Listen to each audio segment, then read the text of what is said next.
আসসালামু আলাইকুম ভিউয়ার্স। তো এই মুহূর্তে আমার সামনে দেখতে পাচ্ছেন একটি mp5 মেশিন। তো এই mp5 মেশিনের সাথে একটি ডিভিডি কার্ড লাগানো আছে, mp5 কার্ড। তো মূলত এই কার্ডটির সমস্যা, তো আমরা এই mp5 এর যে কার্ডটি প্রবলেম, তো আমরা এটা দেখব এবং সমাধান করার চেষ্টা করব। তো আমরা এখানকার mp5 এর এসি লাইনটি ইনপুট করে দিলাম। তো এসি লাইন ইনপুট করে দেওয়ার পর আমরা এখানে দেখতে পাচ্ছি যে এখানে কিন্তু এইচডি কার্ডটি ওপেন হয়ে গেছে।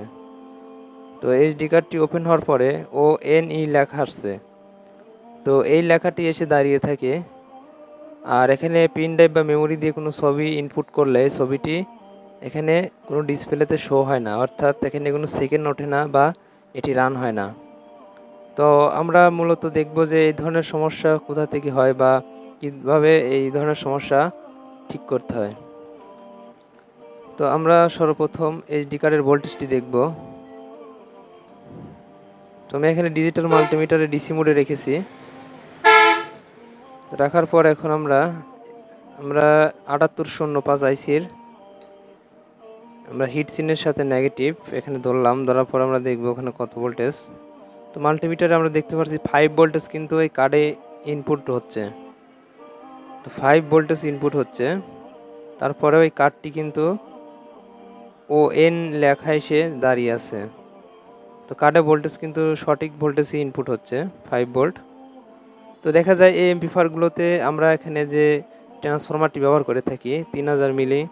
তো এই ট্রান্সফরমারের ক্ষেত্রে দেখা যায় এই 7805 আইসিটি কিন্তু প্রচুর পরিমাণে হিট হতে থাকে। তো হিট হওয়ার ফলে কার্ডে একসময় ওভার ভোল্টেজ ঢোকে বা এম্পিয়ারও বেশি ঢোকার ফলে কিন্তু এই কার্ডগুলো নষ্ট হয়ে যায়। তো আমি এখানে কার্ডের সঠিক ভোল্টেজ পাওয়ার পরেও দেখতে পাচ্ছি কার্ডটি রান হচ্ছে না। তো মূলত আমরা এখানে একটি ডায়োড লাগাবো। তো আমি এখানে একটি 4007 একটি ডায়োড নিয়েছি। তোমার হাতে যে ডায়োডটি দেখতে পাচ্ছেন এটি হলো 4007 একটি ডায়োড। তো আমরা ডায়োডটি এখন এই 7805 আইসির যে আউটপুট 5 ভোল্টেজ তখন আমরা লাগাবো। তো লাগানোর পরে আমরা ভোল্টেজটি চেক দেব। তো দেখা যায় এই ধরনের ট্রান্সফরমার ক্ষেত্রে এম্পিয়ার বেশি চলে যায় কার্ডে। তো তার কারণে কিন্তু কার্ডটি নষ্ট হয়ে যাওয়ার বেশিরভাগ সম্ভাবনা থাকে।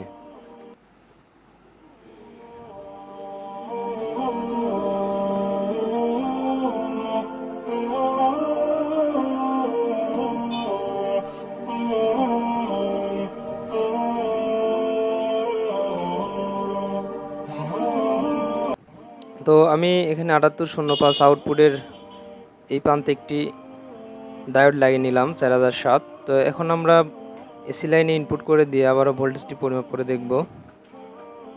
তো আমরা এসি লাইনে ইনপুট করে দিয়েছি। এখন মাল্টিমিটারে আমরা ভোল্টেজ পরিমাপ করে দেখব যে কত ভোল্টেজ এখন দেখাচ্ছে।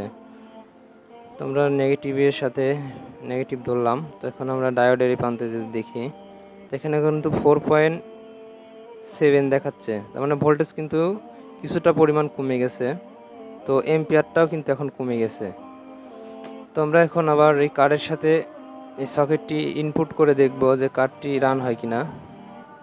তো আমরা সকেটটি লাগিয়ে দিয়েছি। আর সকেটটি লাগানোর পর আমরা যদি এখন দেখি, তো এখন কিন্তু এইচডি দেখাচ্ছে। তার মানে কার্ডটি কিন্তু এখন পুরোপুরি রান হয়ে গেছে। তো দেখতে পাচ্ছেন আমরা কিন্তু ডায়োডটি লাগানোর পর কার্ডটি ঠিক হয়ে গেছে। তো যারা এই ধরনের ট্রান্সফরমার সাথে এই ধরনের এইচডি কার্ড লাগান, তো তারা কিন্তু অবশ্যই 7805 এর 5 ভোল্ট আউটপুটের সাথে একটি এই ধরনের ডায়োড লাগিয়ে নেবেন। তো ডায়োডটি লাগালে আশা করি এই এইচডি কার্ডগুলো নষ্ট হবে না এবং পারফেক্টভাবে চলবে। ভিডিওটি আজ এ পর্যন্তই, দেখা হবে নেক্সট কোনো ভিডিওতে। আর আমার চ্যানেলের নতুন দর্শক হয়ে থাকলে এখন এই চ্যানেলটি সাবস্ক্রাইব করে পাশে থাকা বেল আইকনটি বাজিয়ে দিবেন।